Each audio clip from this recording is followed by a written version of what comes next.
Hi, welcome to Real Learning Center. We're going to start a new series on electricity. Okay, it is one of the basic topics in physics, electricity.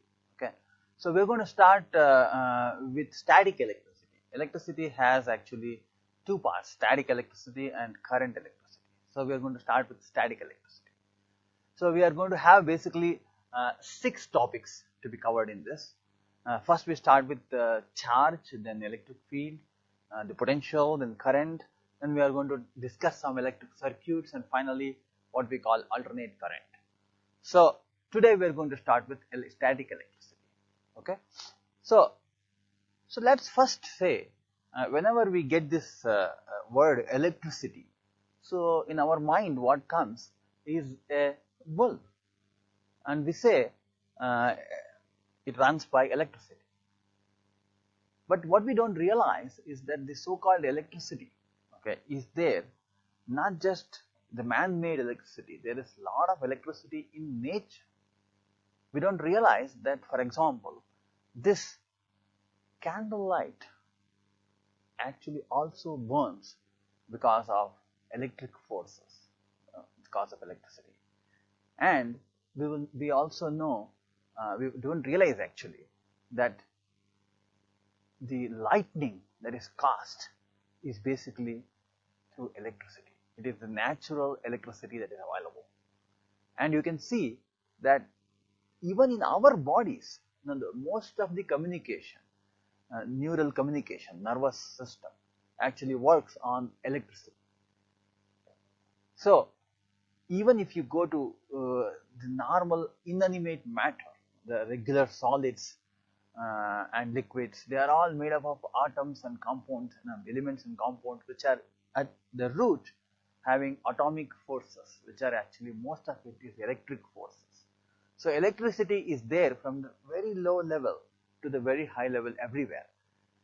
So we also make electricity as human beings, and that is when we light up the bulb. Okay, so let us see what is the root of this electricity. Okay, what is the root cause or the central thing in electricity? So before we go there, we will actually look at something that we know. Okay, here I am showing you basically a photo from the outside space where we are actually seeing Earth, and you can see Earth gone outside our Earth's atmosphere and standing by the side of some satellite, let us say International Space Station or something. So there, if you actually keep, let us say you are standing there and you actually keep, let us say, one big stone or a rock, what you will be surprised is that we don't realize that the so-called gravitational force is always there everywhere. Let's say they are separated by a distance of 10 meters. Okay, and if you just keep them like that for some time, okay, what will happen? So they don't actually stand like that. So they actually experience a certain force. Okay, that force is called Newton's law of gravitation. It's a gravitational force which make it come together and stick to each other. We always think gravitation as something which happens on the earth. No, it is universal law of gravitation. Any two things, if you keep in the space, gradually they come near. So that force, gravitational force, is actually very much dependent on the distance between them. If the distance between them is small, okay, then the force is higher. If the distance between them is large, the force is very much smaller. So the force actually is proportional to 1 by r square, or inversely proportional to the square of the distance. That's what we have understood in the universal law of gravitation. So, but however, now this force is actually very weak. So this is a very weak attractive force, and we call it as gravitational force. And it is never repulsive. It is always attractive. It never repels. Okay, whereas in magnets we have seen that two magnets can repel, but gravitational force is never repulsive. It is always attractive. So, but it is quite weak, very weak force. Now with this background, let's say, if suppose in this universe, okay, if there was another and even to look at the effect of the gravitation, such a weak gravitational force, it has lots of effects.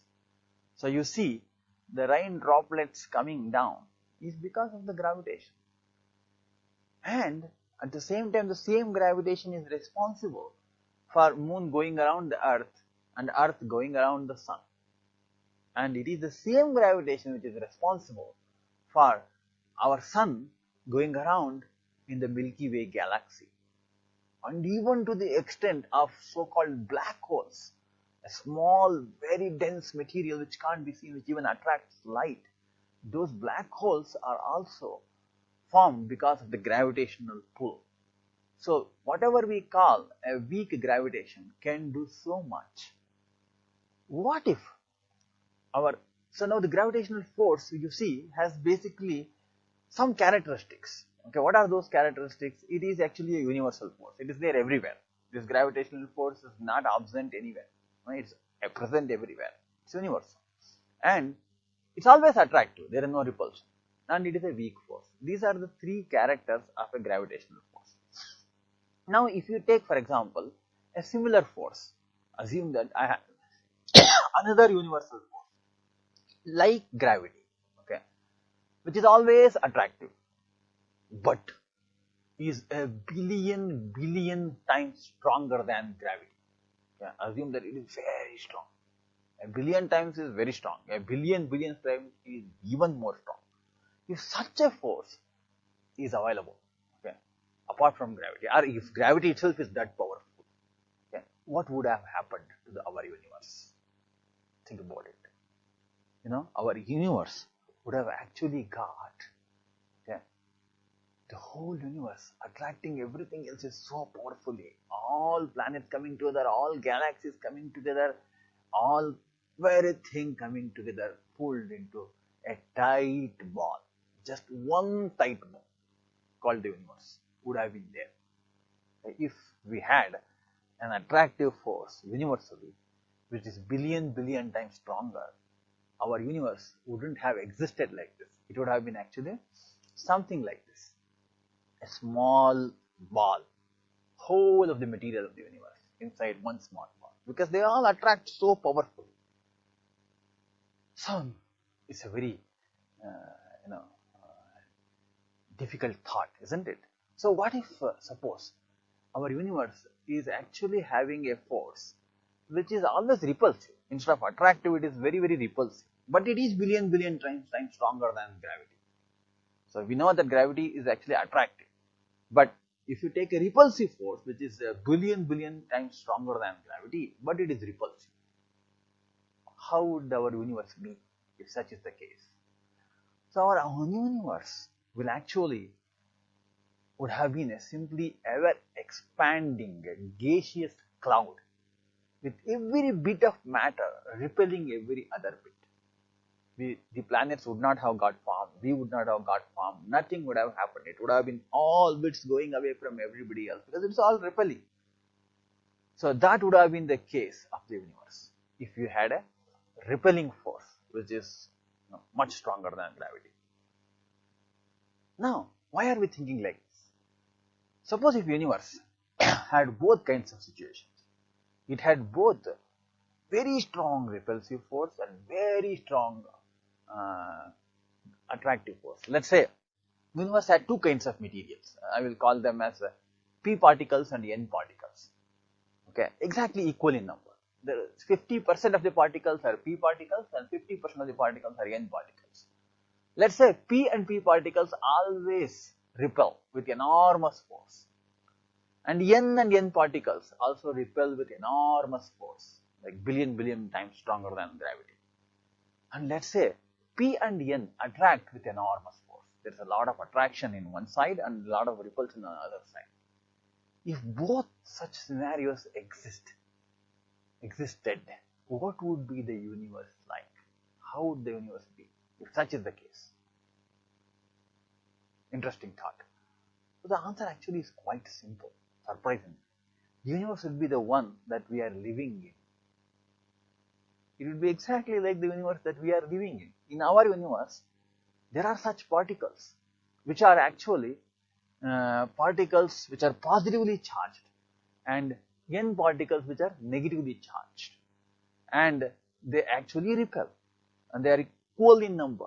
They are exactly equal in number. There is such a force called electric force. It is actually such that positive particles and positive particles repel and positive negatives attract. So such particles actually have formed our universe. They come together as electrons, protons and all. They are equal in number. Okay, they form actually atoms. The atoms form molecules. Molecules form the matter. It plants the planets. It has the stars and the galaxies. Everything happens, and the real our lively universe is born because of such an electric force, and that is so delicately balanced that there is always, in a small speck of matter if you take, there is equal number of positive and negative charges. Hence they don't repel away or attract away, so they actually create a certain material. Okay, and such a force is what we want to study.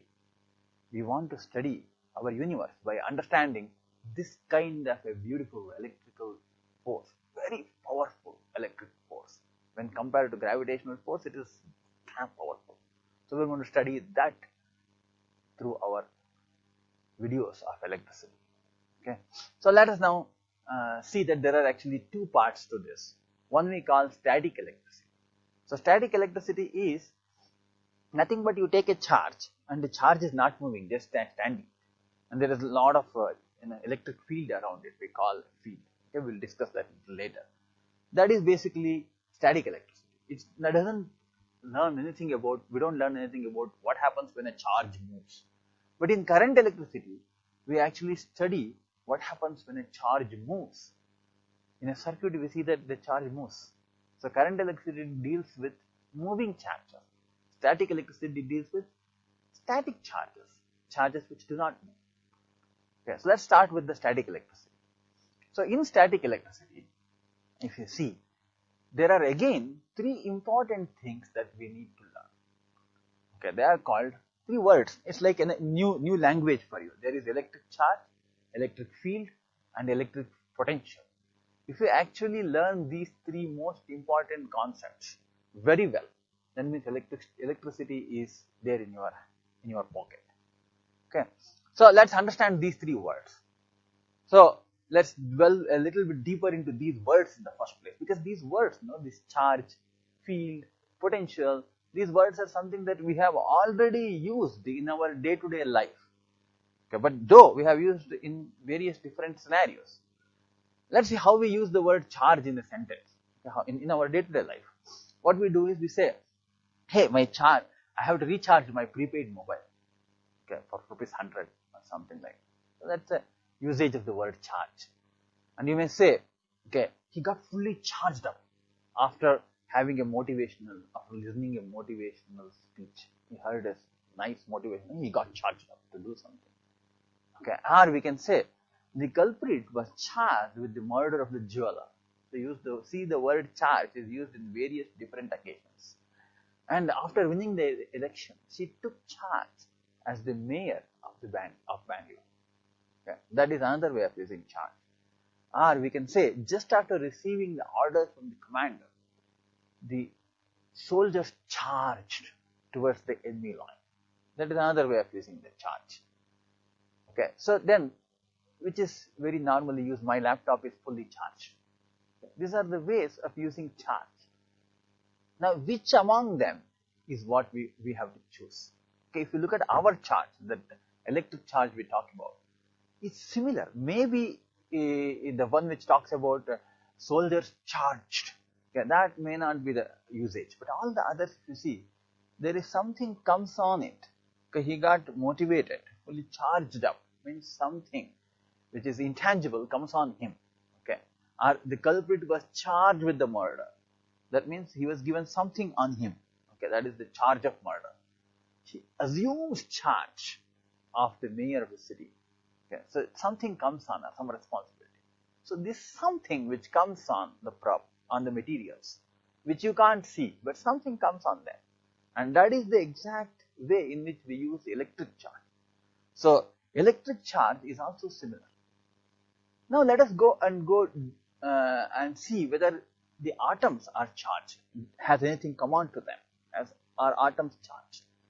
So let's take one simple material like let us say a rod, okay, metal rod, and try to basically see it very closely using, let us say, electron microscope. Okay, take a small speck of that and enlarge it. What do you see? So what you see is actually a lot of things happening inside. Okay, there are atoms. They are all arranged in some kind of a matrix form, galaxy. We call lattice actually, lattice form. Okay, and these atoms have in the middle nucleus where there are positively charged particles like protons, neutral particles called neutrons, and around that there are electrons going around. So such a thing is happening inside even a solid, which is, you see that there is nothing moving, but inside so many things are happening. So these things which are inside are basically called as protons, which are called positively charged. Okay, and there are electrons which go around the nucleus, they are negatively charged. And one thing is very strange thing is the number of protons is equal to number of electrons. That means there is as much of positive charge as negative charge, and hence they cancel each other. And when they cancel each other, atom is actually not charged at all. It is neutral. Atom is not charged. So any material you take, it has no charge. Means charges are cancelled. Nothing is there. Suppose if you take out some electrons from them, okay, suddenly it becomes charged because there will be more protons. So it is positively charged. If you add some electrons to that, then it becomes negatively charged. Okay, especially in solids, you cannot take away the protons. Protons are held within the nucleus. So what you can take out is electrons, or what you can put in is electrons. So when you put electrons or take away electrons, the materials actually become charged. Okay, so let us see basically how to charge. So charging by friction. Okay, you can actually charge by rubbing. Okay, so how do we do that? So let us just look at this scenario. See, the moment you rub it, it has actually collected a lot of negative charge. And once that happens, it gets attracted because the other side is positive. So by rubbing, it is possible to basically make some electrons get into it or get away from it. So that is one way of charging. You can try it by taking a balloon and rubbing it with a sweater, and it will work. Okay. So there is one more way of charging. Okay. That is called as charging by induction. How do we do that? What we do is, let us say, you take two metallic spheres. These two are actually metallic spheres, okay, and the base is non-metallic. So these are all neutral. Actually, there is no charge in them. So they are having both positive and negative charges, equal number, and hence they actually do not have any charge. And I keep it touched like this. Now I will actually bring one charged rod near to that. Okay, I will take a charged rod and bring it near to that. So you can see here that there is a charged rod. This is completely negatively charged. I am going to move it very near to the sphere and see what will happen. Okay, the charged rod, when it comes near, so it is negatively charged. No? So what happened? It actually attracted all the positive charges and they came nearby, and it repelled all the negative charges. They went away. Okay, they went away to the other sphere because they are in contact, they are conducting. It went away to the other sphere. So I am able to polarize, in the sense I am able to attract the positive charges and repel the negative charges. That is basically called as induction. Okay, I induce the positive charges in them. Now what I will do cleverly is to basically separate them.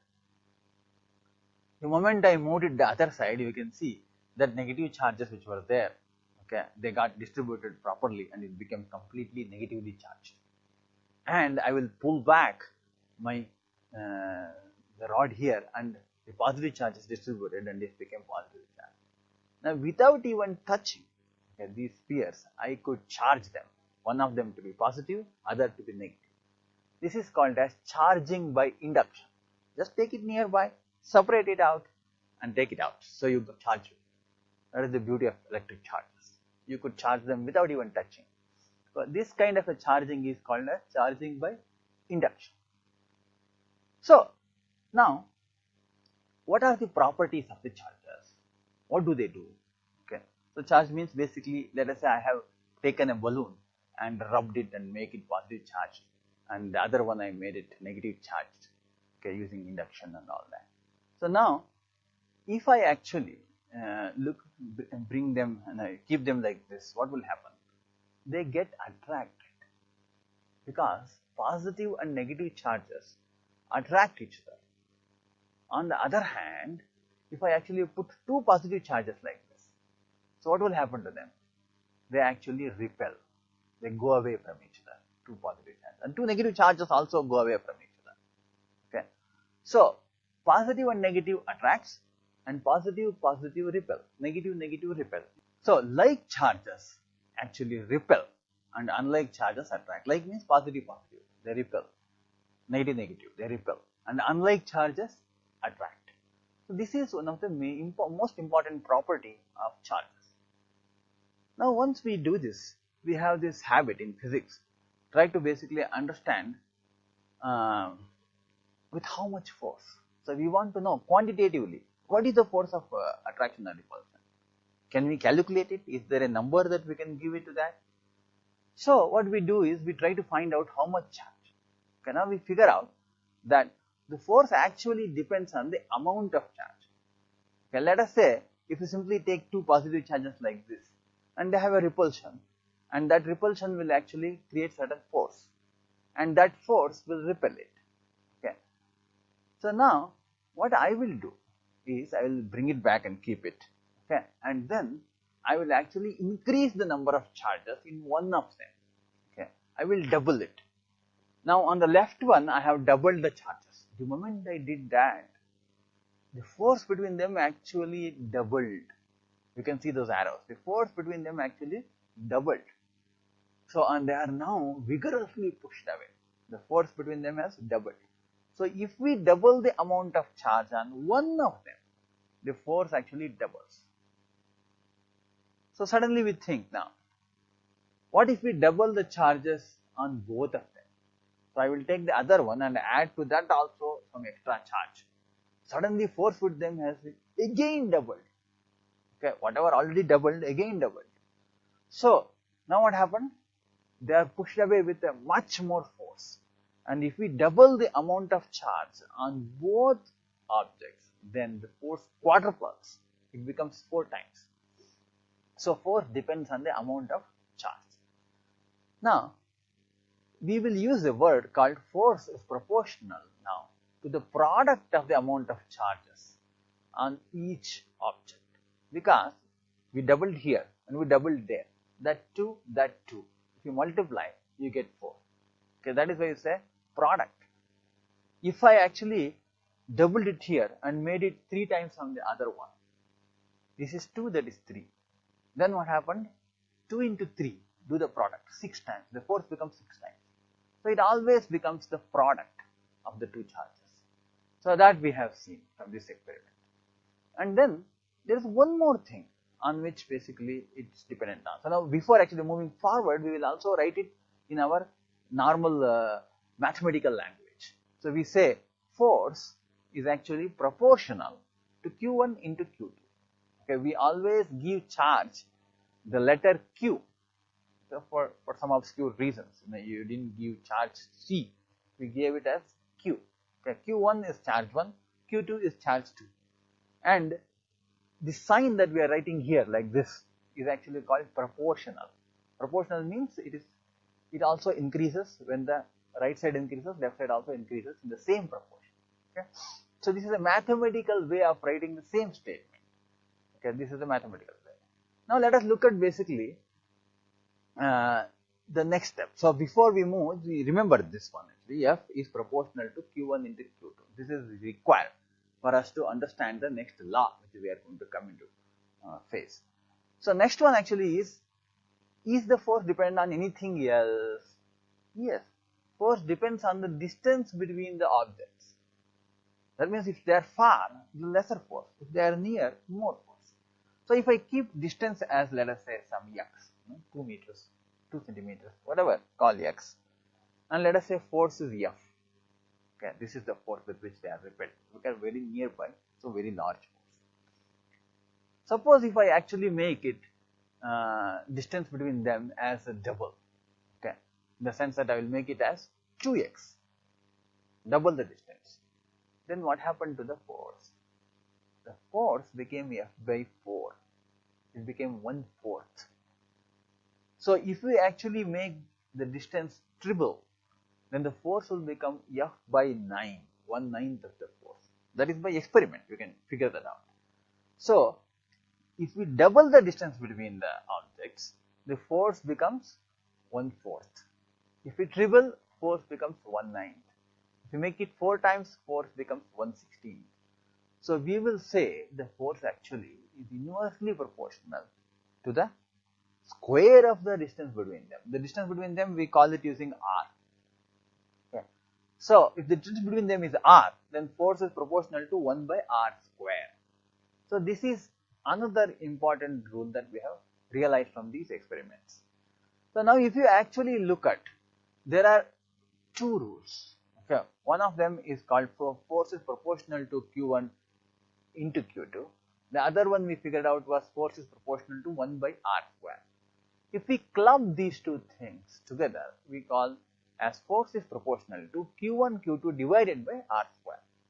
Now generally whenever we have a proportionality sign, we replace it with a constant and an equal to. We can write F is equal to K into Q1 Q2 by R square. And this is an important formula to remember. This was actually discovered by Coulomb. So hence we call it as Coulomb's law. So like gravitational universal law of gravitation by Newton, which is so important to do everything else, in electricity the Coulomb's law is that much important. It is so similar. If you see in Newton's law, we have seen F is equal to G into M1 M2 by R square. Here F is equal to K into Q1 Q2 by R square. It's almost similar. Okay. Here only masses are replaced by charges and the constant is replaced by some other constant K. Okay. This is Coulomb's law. Now we are going to use this Coulomb's law later when we go deeper into the electricity. Okay. Now we will actually see some of the effects of charges, okay, in the real life.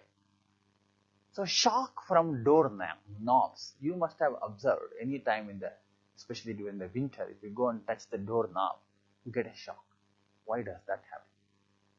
Okay, so that happens because of, let us see that. So when he rubs his legs on the carpet down, the electrons are flowing into his leg. And then when he moves his hand, you see actually all those electrons move into the knob. So that movement of electrons basically gives an electric current and gives a shock to him. Okay, that is how the charges are responsible for the shock for us. So now we will look at the next one. We look at the charged objects attracting an uncharged paper. You must have seen that if you actually take a comb and do combing and put your comb nearby the slide pieces of paper, they get attracted. Why do they get attracted? So you actually, when you comb, what happens is because of the rubbing, as we talked about rubbing, because of the rubbing, the comb becomes negatively charged. It acquires a lot of electrons. So when comb becomes negatively charged, okay, you can see when comb becomes negatively charged, when you bring it near to the paper, what happens is, now paper has both positive and negative charges in them. Okay, now the comb part, negative part here, electrons actually attract only the negative part. so negative part attracts only the positive part. So the positive one on this side, and all the electrons will be pushed away, the other side, negative on the other side.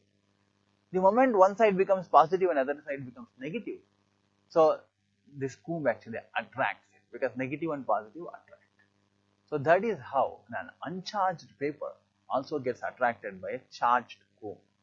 Charged Coulomb does charging of the paper through induction, that as we have learned, and that is the responsible for attracting the paper. Okay, so now let's also see how actually the charges are responsible for lightning and how it works. Okay, you watch here, basically on the ground you can see lots of buildings and trees and all, and there's a cloud. And the cloud actually, in the storm and the movement between the wind and the cloud, there is a lot of friction and it gets charged. So the cloud, bottom of the cloud actually is charged negative. It's full of electrons. Okay, and the top of the cloud is full of lack of electrons. That is basically positively charged. All the electrons move down. That is called charging. So now these electrons on the cloud, they actually induce positive charges on the earth. Now on the earth you can see there are a lot of positive charges. Like how our Coulomb actually induced charges in the piece of paper, this cloud induced positive charges on the earth. And when these charges grow and clouds come slightly nearby, suddenly what happens, there is a huge amount of attraction between positive and negative. And these electrons which are in the cloud, okay, they don't stand in the cloud, they try to go towards the positive charges. And that going towards the positive charges actually creates what we call lightning. So you can clearly see how the lightning strikes the ground. So that is how again the induction and the attraction, these two properties will make it lightning happen. Okay, so it is also used, electric force is also used in industry for many purposes. So robotic hand is being shown here on how actually robotic hand lifts things using charges. You actually make the hand slightly more positive or negative, and it goes and induces charge in the apple and then attracts it. So same in the lightning, whatever we did in a slightly simpler way. The mechanically it is designed such that when it gets attracted, it holds it and it can lift it. So in industry, it can be used for robotic hands to hold something and lift. So now we have actually understood a lot about the charges. So we have a few questions. I think I want you to basically think about those questions. I'm not going to give answers. So think about those questions. That's when you really understand electric charges. Okay. Why is charge usually transferred by electrons rather than protons? I talked about it. Think about it and answer. And why are the tires of the trucks carrying petrol or diesel manufactured to be electrically conductive? The tires of those trucks are actually conductive, unlike the tires of our cars. Why is it so? Think about it. Okay, think about the lightning, etc. So also, how can you charge an object negatively with only the help of positively charged object? We discussed it. Think about it. So these are the questions. When you think, you will get to know better about charges. So let's take stock. We have finished now static electricity and understood charges. Okay, we understood Coulomb's law. So we got a basic understanding of what electric force is.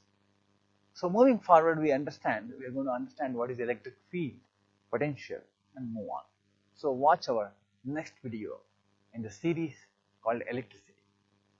Thank you.